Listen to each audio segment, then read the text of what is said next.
Assalamualaikum warahmatullahi wabarakatuh.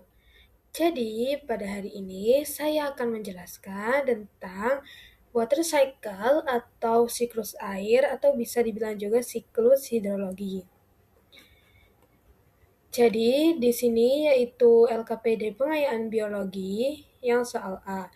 Jadi, saya memilih siklus air. Jadi, dari pertanyaan pertama. Deskripsi proses siklus air berdasarkan gambar. Evaporasi dan transpirasi, yaitu penguapan air yang berada di permukaan bumi, danau, laut, sungai, menguap ke atmosfer karena panas matahari. Evaporasi. Selain itu, makhluk hidup, terutama tumbuhan, juga melepaskan uap air melalui proses transpirasi. Selanjutnya, kondensasi, yaitu uap air yang naik ke atmosfer, mendingin, dan berubah menjadi butiran-butiran air kecil yang membentuk awan. Selanjutnya, yaitu presipitasi, yaitu adalah hujan. Ketika awan sudah jenuh dan kembali ke permukaan bumi dalam bentuk hujan, salju, atau es. Selanjutnya yaitu limpasan atau bisa disebut runoff. Air hujan yang jatuh ke tanah sebagian mengalir di atas permukaan tanah menuju sungai, danau, hingga kembali ke laut. Infiltrasi. Sebagai air hujan lainnya meresap ke dalam pori-pori tanah menjadi air tanah atau akuifer, yang nantinya juga dapat mengalir kembali ke laut atau diserap oleh akar tumbuhan. Analisisnya.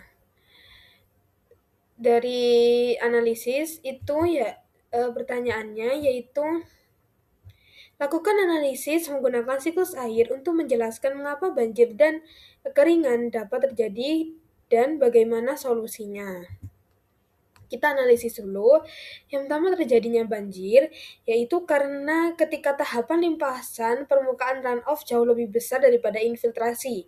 Penyebab alami, yaitu curah hujan ekstrim dalam waktu singkat yang melampaui kapasitas tampung sungai atau danau.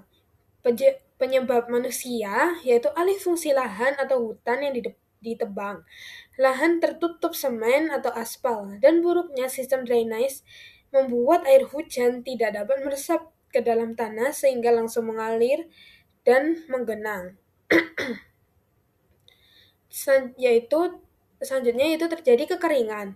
Kekeringan terjadi karena tahap presipitasi hujan sangat minim, yang memicu defisit air pada tahap evaporasi, transpirasi, dan cadangan air tanah. Penyebab alami yaitu gangguan iklim global seperti fenomena El Nino yang memindahkan awan hujan dari wilayah tertentu. Selanjutnya yaitu penyebab manusia.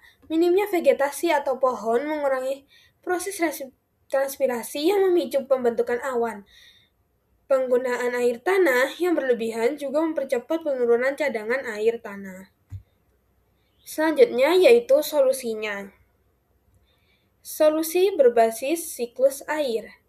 Untuk memperbaiki siklus air yang rusak, diperlukan upaya restorasi keseimbangan alam dan pengolahan infrastruktur, yaitu reboisasi dan penghijauan, menanam pohon untuk mengembalikan kemampuan vegetasi dalam menangkap air hujan dan melepaskannya ke udara melalui transpirasi, membuat biopori dan sumur resapan. Solusi mikro ini mempercepat proses infiltrasi, memasukkan air ke permukaan langsung ke dalam tanah dan mengisi kembali cadangan air tanah. Selanjutnya, yaitu dampak jika siklus air terganggu. Jika siklus air terganggu, keseimbangan lingkungan akan rusak dan memicu bencana ekologis berskala besar, seperti krisis air bersih, kekeringan ekstrim, hingga banjir. Gangguan ini biasanya disebabkan oleh perubahan iklim dan aktivitas manusia seperti alih fungsi lahan serta deforestasi. Selanjutnya, yaitu mungkinkah kita dapat memodifikasi atau mengubah peredaran siklus air untuk mensejahterakan kehidupan manusia? Jelaskan. Ya, kita dapat memodifikasi dan mengelola siklus air untuk kesejahteraan manusia melalui rekayasa hidrologi. Manusia mengubah jalur penyimpanan dan distribusi air. Contoh nyatanya meliputi pembuatan bendungan dan waduk, teknologi modifikasi cuaca, desalinasi, reboisasi, dan sumur resapan. Selanjutnya, yaitu apakah permasalahan keterbatasan air dapat dipecahkan secara lokal? Berikan alasan dari jawaban Anda. Permasalahan keterbatasan air bisa dipecahkan secara lokal. Hal ini karena akan masalah kelangkaan air seperti penurunan cadangan air tanah akibat alih fungsi lahan dan minimnya infrastruktur sangat spesifik berdasarkan wilayah. Oleh karena itu, pendekatan desentralisasi lebih tepat sasaran untuk menyelesaikan masalah di tingkat akar rumput. Selanjutnya, rehabilitasi dan konservasi daerah resapan.